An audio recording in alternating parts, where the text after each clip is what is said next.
is a Learfield presentation of the Oregon Sports Network. And Oregon is going to play in the national championship game. Big Ten champions. Big Ten champs. National champions, yes. Oklahoma City bound the Oregon Ducks. Awesome day to be a Duck, man. Boom inside. Touchdown Oregon. He gets loose. Fires. Hit. Pops the three. Oh, yeah. It's all Oregon. This is Duck Insider. Duck Insider. It's about how to be a group of people that know how to love each other to the absolute fullest. Pleasure, joy to be with them each and every day. And I can't wait for the future. It's just fun to be a part of a community that cares, that is passionate, and when we come together, powerful things can happen. This is Duck Insider on the Oregon Sports Network from Learfield, presented by OnPoint Community Credit Union. People are the point. Now let's go live to the Country Financial Studio to talk Oregon Duck athletics. Postseason baseball coming to PK Park. Eugene Regional tomorrow, a noon first pitch for Oregon State and Washington State. The Ducks play Yale at 5 o'clock. Ryan Milano's here in the Country Financial Studio. We'll talk through that. We've also got Oregon softball head coach Melyssa Lombardi for a year in review and also a look ahead to next year. But we begin today with a little bit of history. One of the most prolific rebounders in Pac-12 history, a 5-sport letter winner, a 3-time All-American cornerback, Oregon's all-time strikeout leader, a visionary track and field coach, and a team that won its first national championship in front of home fans here in Eugene.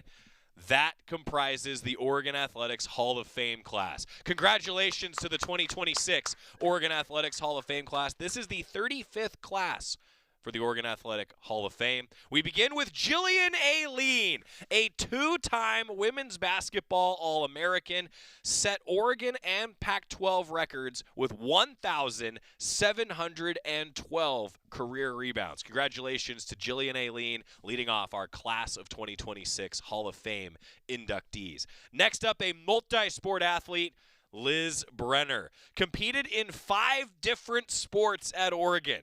Earned All-America honors in 2 of them, and helped lead the Ducks volleyball team to the 2012 NCAA championship match. Congratulations, Liz Brenner. Ifo Ekpre Olumu, a 3-time All-American cornerback who started for teams that won the Rose, Fiesta, and Alamo Bowls. Ifo Ekpre Olumu. To the softball diamond now, Sheridan Hawkins, a 3-time All-American pitcher and a 3-time academic All-American who still holds Oregon career records with 108 wins and 1,081 strikeouts. Sheridan Hawkins. Vinland Anna, a coach who led one of the most storied times in Oregon's track and field history. 6 NCAA titles, 13 conference championships, really sparked Tracktown USA's resurgence as the epicenter of the sport in the United States, Vinland Anna. And finally, the 2016 Oregon men's golf team. An individual national title with an All-American in Aaron Wise, a hometown hero in Sulman Raza, hit an unforgettable match play playoff hole winning putt.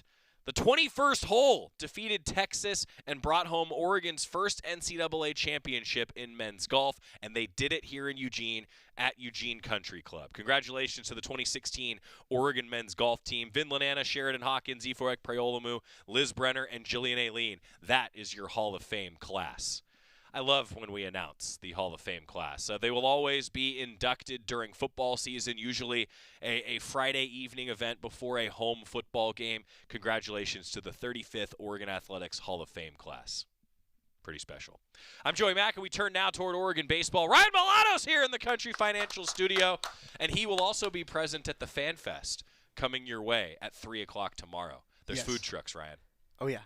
I know. Look at them. Food trucks, drinks, merchandise, music, some inflatables, games around the country. Friday and Saturday, the party starts at 3 o'clock, the East Plaza of Autzen Stadium. You really got me just with the, I know. I've been planning for the. I knew about the Fan Fest before the fans knew about the Fan Fest. Right. It happens. I've got it planned out of how to operate at the Fan Fest. First, I do want to touch on the Hall of Fame class. It feels like every year we get a different Hall of Fame class, and I'm like, how are there so many like distinguished Oregon athletes? And it's like, oh no, these 4, and then the team. they could all be on like an Oregon Mount Rushmore, either as a whole or for their individual sport. And it just feels like every single year the Hall of Fame class gets better and better and better. And you're like, oh, it's the best Hall of Fame class. Well, it's since a year because it was just as good as the one last year, which is just as good as the one before, which will be just as good as the one after it. There's plenty of distinguished Oregon alumni. And just reading off the names, like, how are these people not in the Hall of Fame already? Well, for most of them, it's because they hadn't had that, like, 10 years, yeah. layoff period before they've been able to get in. Yeah. But that's how good Oregon has been in recent history. And I think in 10 years from now, you have a Hall of Fame class, and it's like, oh my goodness. How large can a Hall of Fame class be? 6. So that's the idea. Keep kicking it down the line. There's gonna be some snubs down the line that are gonna have to wait their turn to get in. Because I think there are plenty of first ballot worthy Hall of Famers that are gonna just have to wait. And there's the thing, right? Like, so we're sitting here in 2026. So student athletes and coaches maybe even that finish their eligibility this year. They would be then up in 2036 for election into that Hall of Fame class. So to think through, like, who's graduating this year that's going to be up for the Hall of Fame, I will just say I know a lot of the members, if not all of the members of the Athletics Hall of Fame Committee. Good luck. Jorgie's one of them. Luke Jackson's one of them. Bev Smith's one of them. Members of the Oregon Sports Network team. And I've talked to all of them about this, and I think they'd all be okay with me sharing, like, the way that it works is you bring your argument, right? Everyone brings a nominee, and then it is tough to whittle down to the 6 that ultimately get in. And how many members are there of the selection committee? Roughly 20-ish. So there's some spirited debate. I'll have to double check the exact numbers, but yeah, I think it's a 20 roughly, and a lot of the members of the committee are in the Hall of Fame themselves. Makes sense. Yeah. I mean, it's better than like the Baseball Writers of America that are then right. choosing. It's like you guys hadn't played since JV. Like True. Let's get some real maybe athletes. Some played varsity. Don't you? Some. Depends on the school. They couldn't have been winning any championships. That's true. But yeah, I'm glad that you said that though about just the difficulty, because we're into that golden era where you have a national champion, for example, in track and field basically every year. Yeah. And it's pretty remarkable. Well, and then you have to start weighing about, like, how does somebody like and I don't want to get into like specific people, but like in this era of collegiate athletics, how does somebody like a Cole Hawker, who does so much for the University of Oregon, has a lot of success professionally, but was only here for like a year, versus somebody who was a 4-year person who has so many collegiate accolades? Like, those debates are going to be incredibly difficult. I think that's going to be really fun to follow along and pause it after. There will be some people that will have to wait their turn a little bit, just because it's been a continual rise amongst Oregon athletics for a long time. To confirm from Greg Walker, who is from the Oregon Athletics Communications team, and he's the one that always puts together the press release, the bios, and a lot of information for the Hall of Fame. Thank you to Greg, as always, for all the info. He said there's 23 members that are on the Hall of Fame selection committee. To all 23 of you, tough. That's right, thank Scott. you. Thank you. Bravo. Tough job. I don't even want to go down this road now. Nope. I can't even think about it because I'm just going to start to spiral. We could have many a show about of debates of like, are these people worthy over this person? And it's like, I think that can't win. All of them are. Yeah. How about put us on the committee, make it 25 people, and we'll debate we'll be moderators in what I just want to be a fly on the wall in the room is really what I want to be. We did a show series during COVID. So right before you were with the Oregon Sports Network, and we called it Great Ducks. Oh, yeah. Because initially, Jerry Jorgie and I had this conversation, like, we can't rank them like 1 through 10. First of all, you can't make any one of them mad. Of course. That's hard. I don't want to do that, right? Well, and rankings are arbitrary and reductive. That's right. And so we started just saying, like, these are some of the greatest ever. And we realized that, like, the list is long, and we did it by position. So you can only imagine now when you shrink that down to individual years, but then you expand it to every sport. Every sport in the department. Tough. And there's more sports now than there was, like, it's true. 12 years ago. Tumbling, for example, right? Baseball's back. Like, yep. there's now more dilution even in that. It's incredible. but I do really love the idea of just like seeing like it going from the greatest of like all time in Oregon history, where it's like, yeah, there are some classic names that like get listed. Now it's you have to go like generation by generation, decade by decade, and even like year by year to then say, yeah, well, this was the best iteration of this Oregon football team, but this one also made a national championship, and this one also made the college football playoff. Right. I don't know. I don't know how you do it. Tough. I'm glad I don't have to, but I'd love to watch the debates of people actually having to decide. Here's what I will say.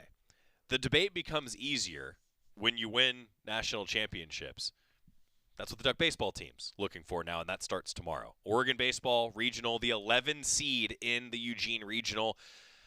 I'll tell you what, you talk too about history, and yeah, the bracket that Ryan and I are both squinting at the bracket. I can tell you that Oregon and Yale in the 1-4 game, 5 o'clock, and then Oregon State and Washington State, noon tomorrow in a little bit of a Pac-12 reunion. You know, talking about history too, like looking at Yale, right, just to give you an idea, did you happen to see that their baseball head coach position was named? Like some positions, right, are named. Fay Vincent, the 8th ever commissioner of Major League Baseball. Oh, really? Yeah, that's who the Yale baseball head coach, he was a 31 grad of Yale, is named after. How about that? It's pretty cool. It is pretty cool. I'm not sure how I feel about that because, like, I think at one point, like, legacy is awesome and you want to cherish that legacy, but also let the coaches create their own legacy. Like, if you're, like, I don't know, if Mark Wasikowski was the George Hurton head coach of Oregon baseball, Mark Wasikowski, it's like, well. I think Waz would probably love that. I think Waz would actually love that. Waz would actually love that. Yeah. Waz would love that. He would love that. Especially with his relationship with George Horton. But, like, I don't know. I think they should be separate. But I do enjoy the connection to the legacy of Yale baseball, especially, you know, when you have such ties into professional baseball and the overall baseball sphere like they do. 7th ever time that Yale has gone to the NCAA tournament and haven't played in a few weeks with the way the Ivy League tournament sets up. It's been a bit of it's a little bit weird. Oregon's played almost 12 more games, I think the number is, than Yale. They haven't played in 2 weeks. They started a week after.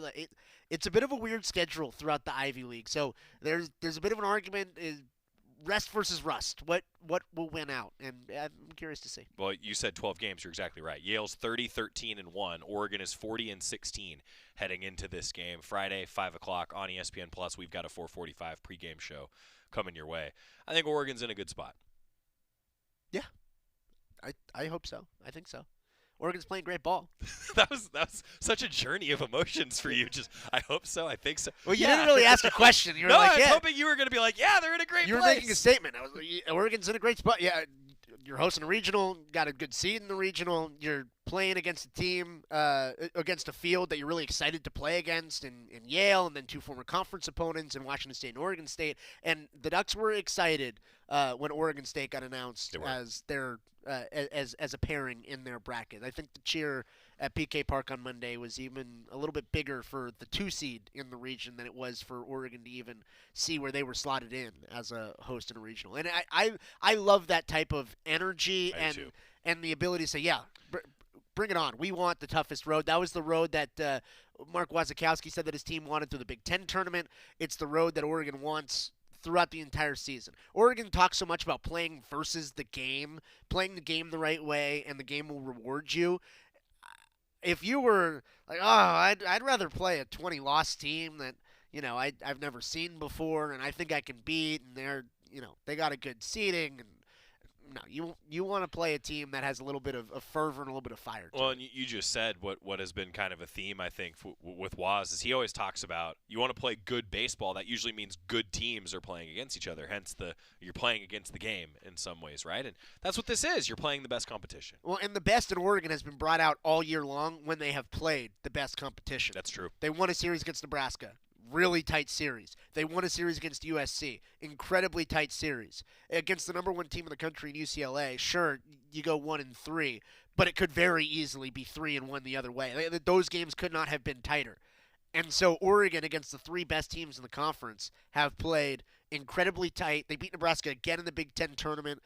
They scheduled tough in the non-conference in that Vegas tournament. They won the Live Like Lou Classic against a tough, stacked opponent, a field of opponents. They beat Oregon State during the regular season. Oregon has risen to they beat Santa Barbara at Santa Barbara. Oregon has risen to challenge after challenge after challenge when they've been faced with it. And the Ducks, they look like a better team when they're playing better opponents, even when they're playing against other teams that they should beat by more. Oregon likes that type of challenge. They have risen to that type of challenge, and I'm excited that Oregon is excited to play in this type of challenge this weekend. And I'm excited for the fans to bring that energy.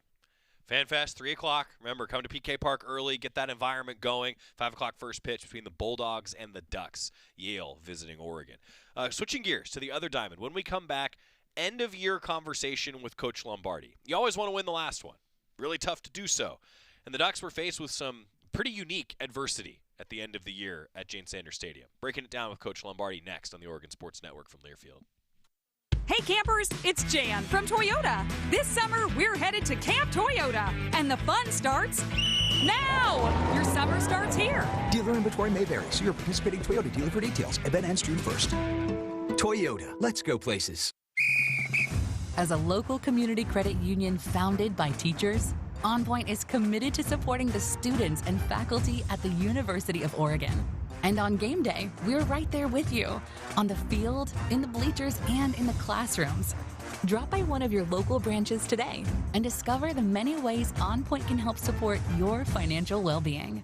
OnPoint Community Credit Union. People are the point. Federally insured by NCUA. Equal housing opportunity.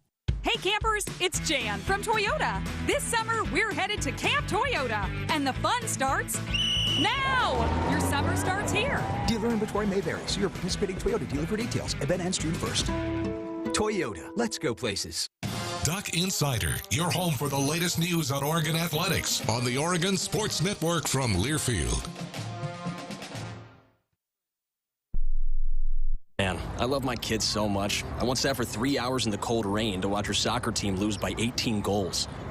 I love my kids so much, I once used a tube to suck snot out of her stuffed nose at 3 a.m.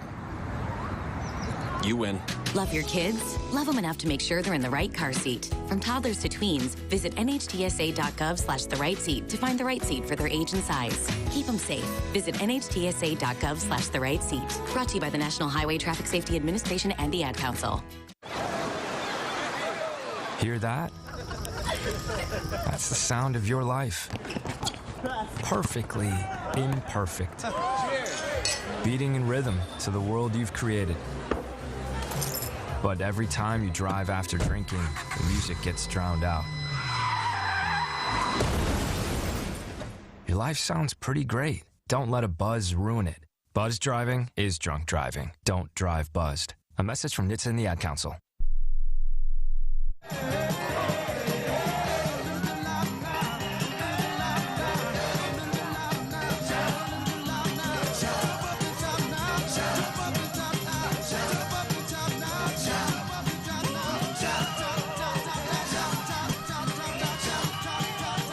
Back on Duck Insider, presented by OnPoint Community Credit Union. Joey Mack along with Ryan Milano. Senior outfielder Elon Butler and Amari Harper named to the All-America team announced by the NFCA yesterday. It's All-America season. They announced them right around the Women's College World Series. Congratulations to Elon Butler and Amari Harper. Many awards rolling in for the Ducks. And Ryan and I were even just talking during the break about the way that Oregon softball season came to a close. I mean, some unique adversity, frankly, that Oregon softball faced at the Jane, and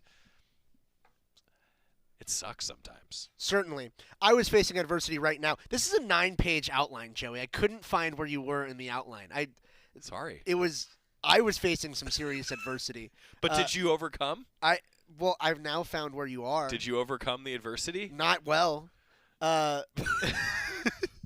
but I think you're right. It was some interesting adversity. Throw the flag on the play. I'm trying to pivot. I'm trying to get us back on track here, Scott. It was some interesting adversity that Oregon softball had to navigate through. Perfect throw. No, it wasn't. It got stuck right on the table. You hit the monitor. That monitor could have fell forward. It's fine. It could have broke the machine. It's what fine. are we talking about right now, Joey? Unique adversity. Unique adversity. For Ryan Milano. Yes. For me specifically, incredible adversity. I'm glad that we have been able to navigate our way through these trying times. But for Oregon softball, like it doesn't necessarily feel like a satisfying finish for Oregon softball because there was so much more potential that you felt like there could have been on the table. But I think nonetheless, still a very positive season, continuing that upward trajectory under Coach Lombardi, hosting another regional, like those type of things are big benchmarks, and Oregon was able to achieve them all. And Waz talks about it a lot. Oregon baseball, they have the years that you made the postseason up on the wall at PK Park, up in their banners, and whenever alumni come back, you can look and say, well, did we get to the postseason? That's really the line of delineation of, is it positive or is it not?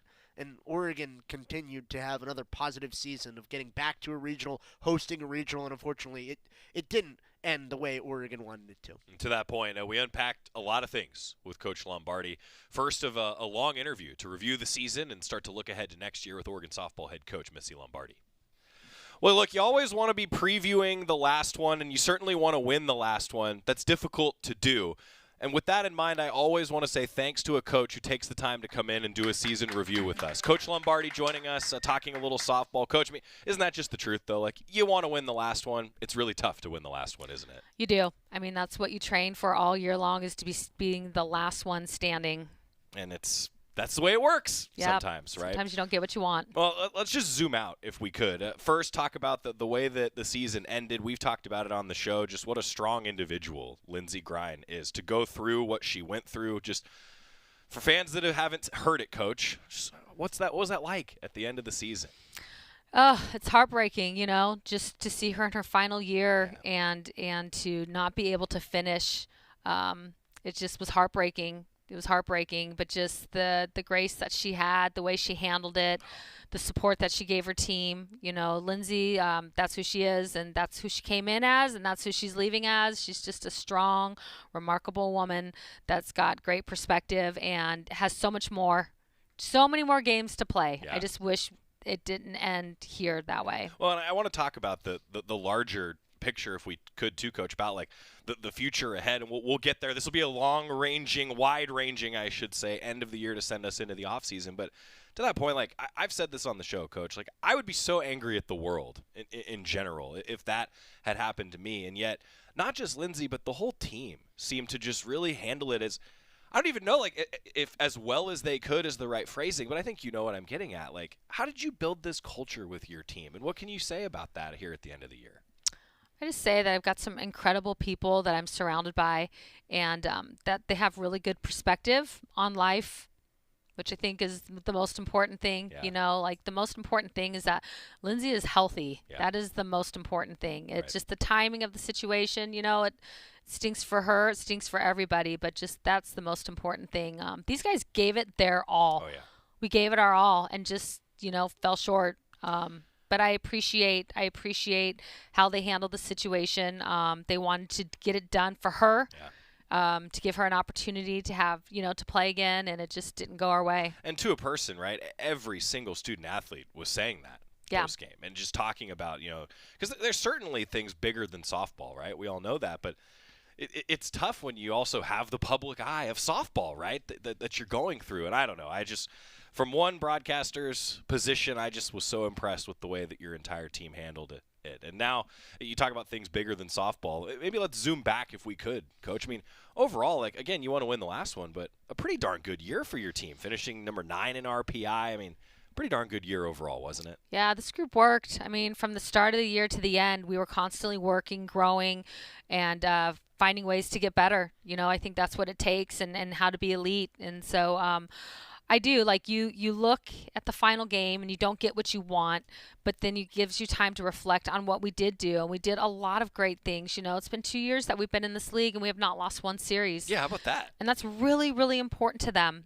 and will be important next year as well. The RPI journey, that journey from where we started at the beginning of the year and where we finished, this group really understand how important RPI is and what that does for having the opportunity to host regionals and super regionals. So I just think that the standards that we have and understanding what it is that we need to be great and elite, they're there. It's just continue on in this journey. It's great perspective, I feel like, of raising the bar, right? Yeah. You've done that. I mean, we talk about 8 seasons now and now heading into version 9, as we say. Like, the bar has been risen, it seems like, every year, hasn't it? It has. These guys know what is required, and they push on each other, and we push on them. And it's about understanding how to be great day after day after day, which is difficult, you know. And I think it's amazing to think, too, like, we talked a lot this year, I should say, about the strength of schedule. You know, you ended up with the number 4 non-conference strength of schedule. And did you feel like that paid off the way that you wanted it to, Coach, over the course of the whole season?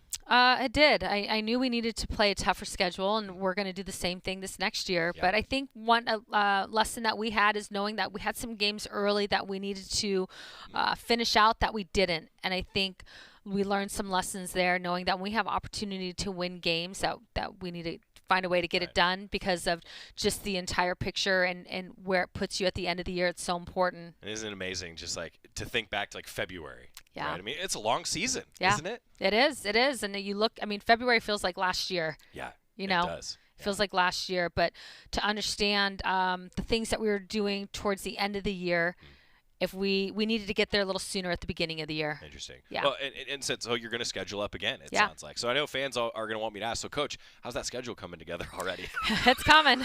It moves quick, doesn't it? It does. It does. It's coming along, though. That non-conference schedule, though, has always been fun. And one thing that I did want to point out, too, you've often talked about resilience with this team. 21 come from behind victories over the course of the season. Now, I know maybe you'd like to not have to come from behind. Yes. But still, team did that for you, didn't they? Yeah, and just the parity in our sport right now. Anybody can beat anybody. Anybody can put a 4 spot in one inning and then turn around and then the team come back and put a 4 spot. You know, it's just, I think you can't, the days of having in softball one big inning and then just playing solid the rest of the way is, I think it's tough. Yeah. You know, you're looking at the scores right now in post, you know, in super regionals, and there's a lot of runs being put on the board. So it's understanding that can you get those runs, but then can you continue to put runs on the board, and then can your pitching and defense shut the other team down? What's led to that? Like, why is there so much more parity in the sport right now? I just think the technology that we're using right now is incredible. I think the athletes are just stronger. They're just at a higher level sooner in their career. That there's just a lot of things. There's so many things. Like softball is just how much we have evolved. The sport has evolved. It's awesome to see what's going on. That's part 1 of the conversation with Melyssa Lombardi with Joey Mack. I don't know where Joey is. Oh, he's in the corner. He's hiding from everybody. You won't even see him in the 4-shot. It looks like he's not even in the room. He's making a very demonic wave towards us. I'm scared. I'm sending it to break. All right, back after this, part 2 of the conversation with Coach Lombardi on the Oregon Sports Network from Learfield. As a local community credit union founded by teachers, OnPoint is committed to supporting the students and faculty at the University of Oregon. And on game day, we're right there with you, on the field, in the bleachers, and in the classrooms. Drop by one of your local branches today and discover the many ways OnPoint can help support your financial well-being. OnPoint Community Credit Union. People are the point. Federally insured by NCUA. Equal housing opportunity. When life blindsides you with an injury, you need a team that's tough. For over 30 years, Morgan & Morgan has been fighting for the people. This season, we're proud to partner with Oregon Athletics. Because whether it's on the field or in the courtroom, we're both determined to do what it takes to win. Morgan & Morgan, proud partner of Oregon Athletics. Injured? Dial Pound Law. Morgan & Morgan, 10150 Southwest 6th Avenue, Portland. Prior results do not guarantee a similar outcome. This is Duck Insider. Duck Insider on the Oregon Sports Network from Learfield. When you're high, you feel different. You think different, you talk different, you draw different, you listen to music different, but you probably knew that. Problem is, you also drive different, and not in a good way. That's why driving high is illegal everywhere. So if you're high, just don't drive. Make a plan to get a sober ride. Because if you feel different, you drive different. Brought to you by NHTSA and the Ad Council. I'm Chris Jakimick. I served in the United States Air Force, and I deployed 3 times. being a veteran, it's interwoven into your DNA, is really the absence of the connection and the purpose that can really drive a lot of veterans to some negative thoughts. For those who are in a suicidal crisis, the window of time to save somebody's life is very short. Our duty is to protect ourselves and protect our families, and one way you can do that is store your weapons safely. Store all your guns securely. Help stop suicide. Brought to you by End Family Fire and the Ad Council.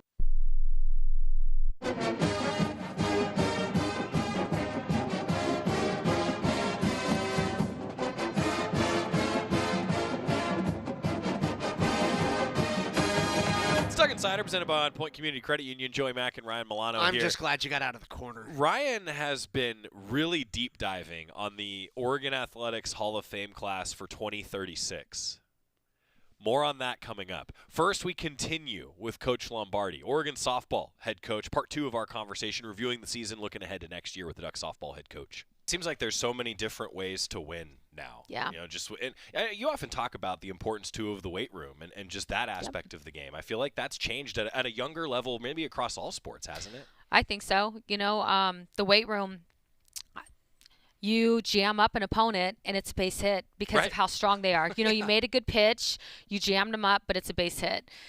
Where before you jam them up or maybe get the swing and the miss. Right. So it's just our sport has evolved. Our sport is such a fun sport to watch. These guys are just so athletic. You're seeing more pitchers hit for themselves now, and there's some really cool things that are happening. Well, we see record-breaking viewership numbers, it seems like, every year for softball. It's made for TV in some ways with the pace of the game. And you talk about the evolution of the sport, Coach. I mean, what would like 25-year-old you have said about the sport today? How much has it grown maybe in that way? I want to play. I want to play in today's game. Sure. That's what I would have said. I want to play in today's game. It's awesome. It's awesome. It's so cool to see. Talk too about the evolution of the sport. I wanted to shift, if we could, Coach. We continue with Coach Lombardi talking softball. You have so many players, too, that now have an opportunity to continue playing. Like you talked about Lindsay, but the list goes on and on of the professional. We've touched on this a little bit, but just the growth of professional softball. What do you anticipate moving forward for the sport in that way? That one day our athletes are going to be able to be professional softball players and do that and only that for a living. Be awesome. And that they're not going to have a job in the off season and have to do things to make ends meet, that they are going to get paid like every other professional out there because they deserve to. Our sport is unbelievable, and it's coming. It's awesome to see. And, it used to be, I feel like there was such a focus on those that made the national team, for example, right? But now, how much deeper is that pool, too, Coach? Like, it seems like with all these other opportunities, it's going to raise the competition level even higher for professional athletes. Definitely. I think there's so many layers now to the national team, and you can see with the professional teams that they keep adding teams to the league, and, the fact that AUSL is, connected with the MLB. I think that's going to be great for us. Really cool to see. So some of those individuals, if we could, 7 Ducks were named to the NFCA All-Region team. Elon Butler, Lindsey Grine, and Amari Harper all on the first team. Emma Cox, Taryn Hogue, K-Dub. I've gotten better at just saying K-Dub because I feel like I have to introduce, Kaylin Jones, but then does anyone call her Kaylin Jones anywhere? Okay. K-Dub, and then Stephanie Maake on the second team. Just to see that level of talent, Coach. What did you see from that group that made those all-region teams? Just love the consistency. You could see just Elon and Amari coming in and only having them for 1 year. They settled in quickly and got hot, stayed hot. Yeah. And the mentorship that they provided our younger athletes, I thought was great. So not only taking care of themselves, but also really relating to our other athletes and talking game plan and shaping their swings and things that they're doing as they're, in the final year of their career. Right. But this guidance that they're giving to athletes that still have, years on their belt. So how much has that changed the dynamic of coaching and recruiting when you can have the 1 years like this now in your sport? It's changed a lot. It really has, just to both those guys, we brought them in for their offense and their ability, what they could do at the plate. I thought they did some really great things defensively as well. Sure. Loved their leadership, but just to see, I think it's hard 1 year, a 1 year transfer to come in and then just settle in quickly and then continue. It's a new environment, new coaches, new team, and I just thought they really handled things very well. And it's changed across a lot of sports, but I just feel like for one that has so many mental ups and downs like softball, Yeah. right? Like that has to be challenging for any young person. And I don't know, to even take that a step further on Elon Butler, like it's one of the best individual seasons in Oregon softball history. Yeah. I mean, and you said the consistency. How'd she do it this year, Coach? Why was she so good? I just think her mentality, when you're older, your mentality is so different from your first and second year. You're just in your final year and things don't bother you. You just get over it. You stay in a moment and you move on to the next moment, and the one prior doesn't come with you. Maybe the thing that didn't go your way, it doesn't move with you. You just leave it there. You just look at things different. And to put it in perspective, just how good the season was, all right? Some notes for you. 6 Oregon single-season records broken or tied. Runs, doubles, home runs, extra base hits, total bases, and slugging percentage. Elon Butler also the first Duck ever to hit for the cycle and broke the Oregon and Big Ten record with 6 hits in a game, that one that came against Iowa. I mean, you think about like the individual games, like the cycle. Let me just ask this. The cycle was really cool to see. You don't see a lot of those, do you? It was the first time I've ever seen that in person. So, yeah, I think what she did was great. That's amazing. Yeah. That's amazing. D1 softball All-American on the first team. That was announced this week. And I would anticipate a ton more honors after this conversation for Elon Butler. To zoom out, too, on your seniors, Coach, just I know some here, right, longer than others, but impactful nonetheless. This senior class meant a lot to the program. Very impactful. Each one of them, they took on leadership, and I think it's important for each one of them that they leave our program better than they found it, and you can certainly see just their impact that they had on our program and our athletes, our fans, everybody. It was just such an honor to get a couple of them that I've only had for 1 year, to, get Remington Hewitt that I've had for the entire time. I've had just what she's meant to this program, and again, like where, how she found it and how she's leaving it. So they all had different years, but I don't even think of it. I feel like I've had them all. The whole time. You and I have talked too about like the legacy of the program, right? And now that you've been here for near a decade, right? These are the student athletes that love to come back to campus, and that's a cool factor to college sports. It's something that's special to me. Like you don't necessarily see that in the pro ranks, right? Like they're not always coming back to these different places, and that's a unique part of collegiate softball, collegiate sports in general. Oh, for sure. Every time our alum come back, I put them in front of our group. And so to see these new ones that are going out and to get them back, and I'm going to do the same thing. I'm going to put them right in front of our group. Awesome. It's just cool to get their perspective. Awesome. You talked too about like the coaching up of the younger team. I mean, the obvious question for you now is the roster moving forward, your returners. What do you like about your squad coming back as you then also hit the recruiting trail here in the offseason? Well, one thing I like is just the experience that we have. I think we're still going to be a young group, but just really experienced. That final game, it doesn't sit well with any of us, and that's something that is going to push on us. Sure. Through the off season and into the fall, and I think sometimes when you don't get what you want and you feel that, you don't want to feel that way again. Yeah. And you talk too about like the value of the experience, yeah. Right? I mean, there's so many younger players on this team that have played the number 4 non-conference strength of schedule, right? I mean, that experience pays off over the course of, years, I guess, right? Yeah, nothing tops experience. To be able to have these young ones that we've been able to throw into the fire, it's part of their journey. It's part of what's next. It's preparing them for what's next. And just that experience thing is huge. Talking softball with Coach Lombardi, continuing to look ahead to next year. And I come back to with this team, they scheduled up all year long. And hearing Coach just even the last couple minutes talk about like, hey, that's the experience that they want, right? They want to have that difficult strength of schedule. They're going to do it again next year. Yeah, I think so. It's a team that is continuing to trend in the right direction. It feels like every year under Coach Lombardi. Like I called the team starting in her second season, taking over, and it's a drastically different program now than it was when I first started calling the team. And it feels like each year the ceiling just continues to raise and the expectations continue to raise, and you're at a point where you're sort of expecting women's college World Series type of aspirations. And Coach Lombardi's built that, and that's a testament to what she has done in terms of the recruiting and the development of the culture here around Oregon. It's a team that continues to have those high level of expectations, and she's set a strong baseline. This year's team continues to help elevate those expectations for future Ducks of years past. Got more with Coach Lombardi coming up. Ryan's still going deep into the research for the 2036 Oregon Athletics Hall of Fame. This is a tough class. job. I know. I don't want to be on the committee. I want to watch the committee. Back after this on the Oregon Sports Network from Learfield. At Shadow Hills Country Club, we're more than just an award-winning golf course and practice facility. Our events team offers all-inclusive event pricing that allows us to take care of all the details while you enjoy your event. Our indoor and outdoor venues offer you a wide variety of fully staffed options that put the focus on you. From weddings to business and social events, at Shadow Hills Country Club Events Center, you get the benefits of a resort atmosphere and amenities in a peaceful country setting, just minutes from downtown Eugene. Call for a tour today or visit shadowhillsevents.com. Hey Duck fans, at Country Financial, they make insurance easy. Whether you're shopping for home, auto, or more, their representatives will take the time to understand your specific needs and explain what options work best for you. Worry less and feel more confident knowing you're covered. Visit countryfinancial.com to get started today. Experience more with Country Financial. Auto and home insurance policies issued by Country Mutual Insurance Company, Country Preferred Insurance Company, and Country Casualty Insurance Company, Bloomington, Illinois. Your daily dose of Oregon athletics. This is Duck Insider from Learfield.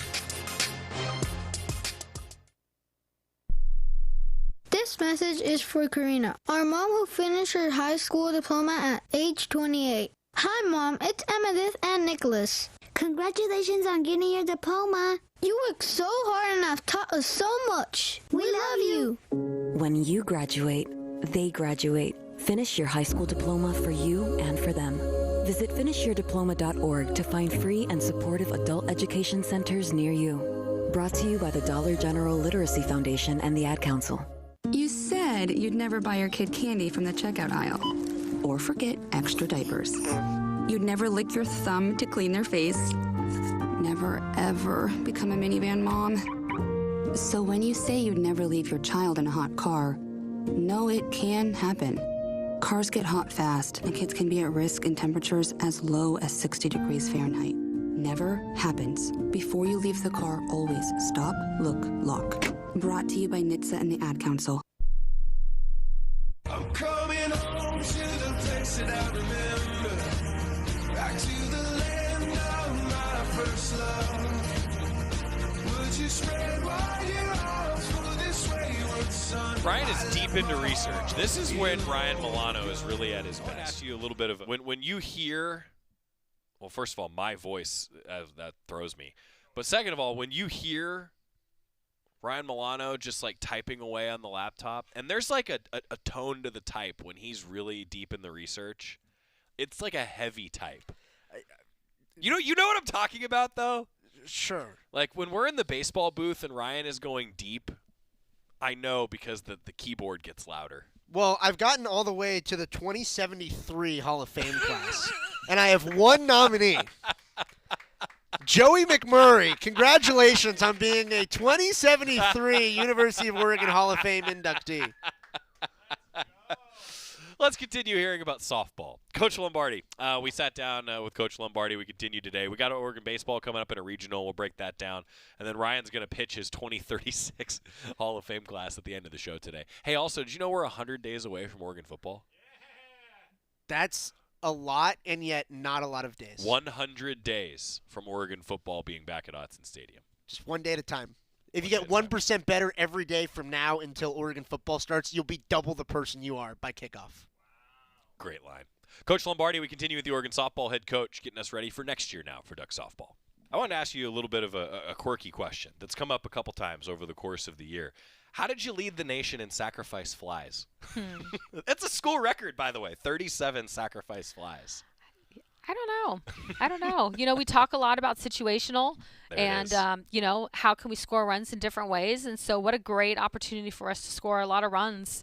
Or put runners in motion, you know, in position to then score a run. So, I don't know. Each year, you know, like you have different things, and then it's just interesting to see things that come up. I know.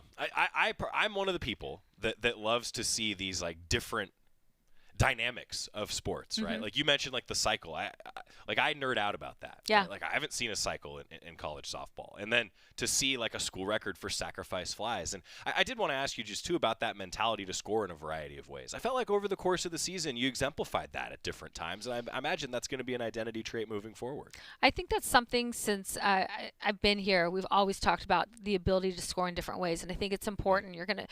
Every team you face is so different now that you're not going to be able to just win one way. You've got to show that you can win in multiple ways, and this team worked hard to do that this year. I want to ask you about a few individuals, if I could, and especially because a couple even fans have asked, like, okay, keys in the offseason, right? How about for somebody like Stephanie Maake? It seemed like you talk about the ebbs and flows of a season. Boy, the end of the season was really something for Steph. For sure. I think about her and just the power that she has and the ability with one swing to put the ball out of the yard. Boy. And you could see her really get hot, towards the end of the Big Ten and going into postseason. And you could just see that she figured some things out. And I think that's just a part of the experience. And her now going to be a junior is just you figure some things out, and all of a sudden something that maybe was giving you a hard time, it just makes sense. And you could see at the end of the year, things just made sense for her. And to the experience point, I mean, we talked a lot last year about the freshman class, this year the sophomore class. I mean, that group, that kind of core group that's now going into the junior year, it's a good group, isn't it? It is.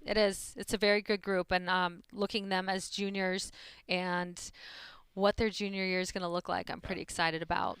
How about on the other side of that spectrum, too? The way that Taryn Ho came on for you toward the end of the year, both defensively and offensively. Yeah, Taryn just was nails all year long. Just waited for her opportunity, got her opportunity, and then to watch her at short and the things that she did, I thought she just handled herself really well. I didn't look at her as a freshman. I felt her older, and she's another one, to get that amount of time as a freshman and then come back your sophomore year. I'm excited to see what it looks like for her next year. Particularly defensively. I know that defense wins championships, right? Yep. And that's a huge focus for your program still moving forward, isn't it? It is. It is. You think about your offense, how many runs can we put on the board and continue to put on the board? But then from there, how many runs can your defense and your pitching keep off the board? Right. And I just think about the game of softball, and it's pitching. Pitching is that it's just always been, the nucleus of our sport. It's pitching. And so to have that and have an unbelievable defense behind you and then have that, offense that knows how to put runs on the board, that's when good things happen. You talk about all the cylinders firing together, right? You want all three cylinders, and there is some momentum that comes between the two, right? 100%. When we are doing our best, we are just going back and forth off of each other. Yeah. If we got one cylinder, we can find a way to win, but we got to really push on it, you know? So it's like, how can you get those three firing game after game and have that consistency? Continuing with Coach Lombardi off the field now, if we could, because I think especially in a sport like yours that has the travel that it has, and there's so many games, it's a long season, to have 5 players this week named as an all-district academic honoree. Yeah. That's Emma Cox, Katie Flannery, K-Dub, Elise Sokolsky, and Taylor Spencer. That's pretty impressive. It's really impressive. I love what these guys do on the academic side. They are student athletes. They are students first.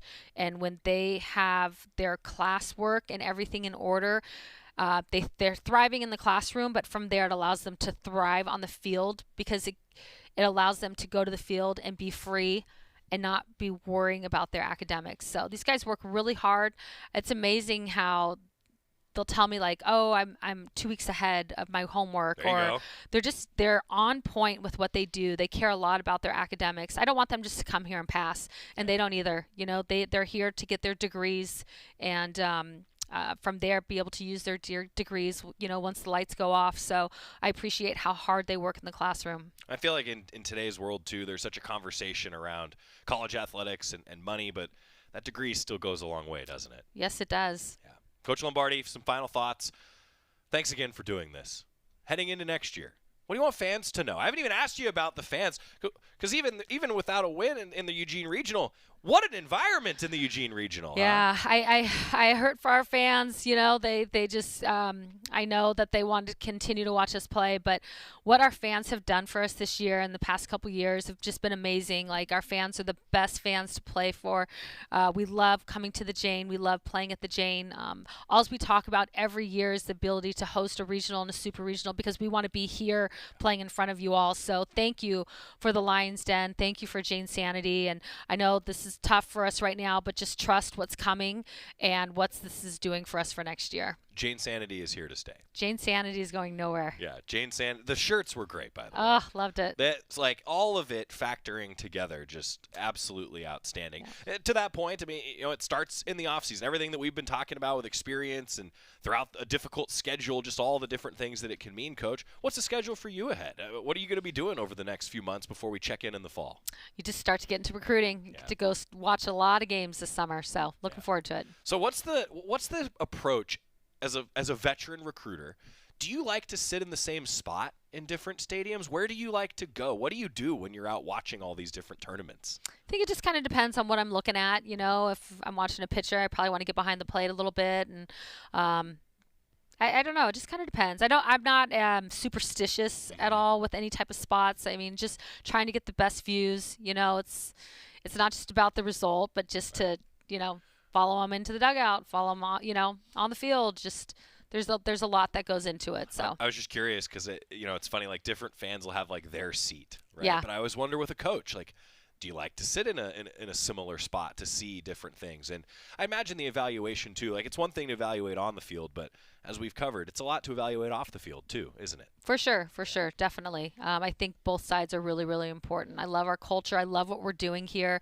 I love the athletes that we have in. So to be able to continue to bring in great people is really important. Finding the right fit. Yeah. It's a challenge. Well, hey, thank you for always taking the time. Can't thank you enough. I'll leave you with this. Anything else fans should know, Coach, before we check in for fall ball? We just appreciate you so much. And like I said, I know this is tough right now, but what's coming for this next group, I'm really, really excited about, and we can't wait to get you guys back out to the Jane. Coach Lombardi, thank you. It's a hard thing to come and sit in the studio and do the sort of like postseason debrief. And I have so much respect for every coach that always says, yeah, let's wrap up the season, and Coach Lombardi did that in a great way. Yeah, I completely agree. And I think I think it's a great conversation for her to have, for the fans to have. It's almost cathartic in a way, therapeutic in a way, to, you know, put a bow on the season that way. So again, I think you're right. I commend Missy Lombardi for coming in, talking about the season, and I think still a lot of positives to the season despite an ending that we weren't looking forward to. True. NCAA Track and Field West Regionals, talking about on the road to a national championship. I mentioned that at the start of the show for Oregon baseball. Well, it's the same for Oregon Track and Field right now, with a lot of qualifiers, already a few we know for sure are going to be competing at Hayward Field at the Outdoor Championships. We'll wrap up the show telling you about that coming up next on the Oregon Sports Network from Learfield. As a local community credit union founded by teachers, OnPoint is committed to supporting the students and faculty at the University of Oregon. And on game day, we're right there with you, on the field, in the bleachers, and in the classrooms. Drop by one of your local branches today and discover the many ways OnPoint can help support your financial well-being. OnPoint Community Credit Union. People are the point. Federally insured by NCUA. Equal housing opportunity. We know you turn to the Duck Store for all your game day needs. And for students at the University of Oregon, it's even more. Class supplies, jobs, a seat on our board, a place to take a quick coffee break. Because we're your student-first, non-profit college store, every purchase you make directly supports the very community we serve. From working in our counters to studying in the classroom, from directing our stores to cheering in the stands, the people we serve, the students, are the very people who are the Duck Store. You're listening to Duck Insider. Duck Insider on the Oregon Sports Network from Learfield. We asked parents who adopted teens to share their journey. We just kind of knew from the beginning that we were family. They showcased a sense of love that I never had before. I mean, he's not only my parent, like he's like my best friend. At the end of the day, it's all been worth it. I wouldn't change a thing about our lives. Learn about adopting a teen from foster care. Visit adoptuskids.org to learn more. Brought to you by Adopt U.S. Kids, the U.S. Department of Health and Human Services, and the Ad Council. My mom has decided to learn to paint, and she's good. My dad's now into creative cuisine, and I've already put on 6 pounds. Learning new things comes with age.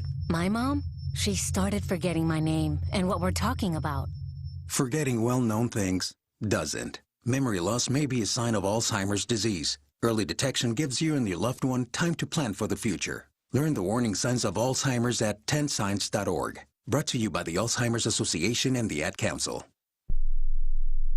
You know you make me wanna kick my heels up and throw my hands up and throw my head back and come on now, so good to see you real. Stuck Insider, presented by OnPoint Community Credit Union. Joey Mack and Ryan Milano in the Country Financial Studio. Oregon Track and Field, I mean, the way that it's constructed, the multi-day events for the West Regionals, I fully admit it can be difficult to track because even with some weather that they dealt with yesterday, like there's so many moving parts. And so I just commend Zach Lawson, the boots on the ground from GoDucks.com. Zach is there, and we can confirm that the Ducks have 5 qualifiers coming back to Hayward Field after day 1 of the West Regionals in Ben Smith and Kobe Lawrence, both securing their spots in the shot put. They both had great seasons in the shot put. Evan Burke at the 10,000 meters, Daniel Thrana in the javelin, and Pat Vialva in the javelin as well. The Ducks will have a few more qualifiers today and a few other opportunities to bring some more points potentially back to Hayward Field. We were just talking with Lisa Peterson. I know you're a big track and field guy. We were just talking, Ryan, with Lisa Peterson this week about the form charts, and you just want to give yourself as many opportunities as possible on those form charts to win a national title here in Eugene in a couple weeks. Yeah, as good of a chance as possible, as many points as you can get. I mean, you'll take them, and Oregon's got a good field representative, and now it's time for the track to come back home. That's right. Oregon volleyball. Coming up fast, 100 days away from Oregon football today. We've got a Big Ten volleyball schedule. That was released this morning. All times and TV designations. Oregon's full schedule will be announced at a later date, which includes all the non-conference matchups early in the season. Ducks will begin their Big Ten schedule on September 24th, a road match at Wisconsin. All the details on GoDucks.com. The full Big Ten schedule is now available. 100 days away from football at Autzen Stadium. Comes quick. It's already on my calendar. Is it really? Well, the game is on your calendar, yes. Against Boise State. It's on mine, too. I had to change it because they put a schedule update out. That's true. A few days ago. That's true, right. More schedule details, both for this season and future seasons coming out this week. Oregon's going to play Oregon State. Might happen on the baseball diamond. Don't know yet. Washington State and Oregon State will play in the Eugene Regional at noon tomorrow, and then Oregon and Yale with a 4:45 pregame show. We'll have the call coming up. I'm looking forward to postseason baseball pregame party. Oh, it's going to be fun. FanFest, 3 o'clock. Ryan will probably have something at a food truck there, and then maybe during the game. We'll see. Yes. Okay. This was a gold jacket level performance from you today. I'd like to revisit your 2036 class this week. We'll do that. Stay tuned. When I smoke weed, I get lost in the music. I like to isolate each instrument. The rhythmic bass, the harmonies on the piano, the sticky melody. Hey, careful, babe. There's someone crossing the street. Sorry,